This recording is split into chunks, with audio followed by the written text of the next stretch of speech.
তারপর সে মানুষটি চারা নিয়ে মাঠে গেল। মাঠে গিয়ে সে তাড়াতাড়ি গাছ লাগানো শুরু করে দিল। কিছুক্ষণ পর সব চারা লাগানো হয়ে গেল। তারপরে সে ভাবল যে এইবার জল দেওয়া যাক। তাই সে বালতি নিয়ে হাঁটতে হাঁটতে নদীর ধারে গেল।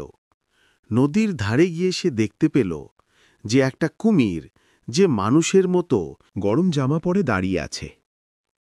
সে তার কাছে গিয়ে বলল যে, কুমির ভাই, তুমি এখানে কি করছ?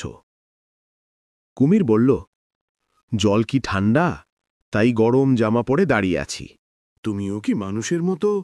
যেমন ধরো, একটি মানুষ জানে যে লাইক সাবস্ক্রাইব করলে তার কিছুই হবে না, কিন্তু সে তাও ঠান্ডার ভয়ে একটা লাইক আর সাবস্ক্রাইব করতে পারে না। মানুষটির কথা শুনে কমিটি ভাবল, তার মানে জল আমার কিছুই করতে পারবে না। তাই সে তাকে ধন্যবাদ জানিয়ে জলে নেমে গেল।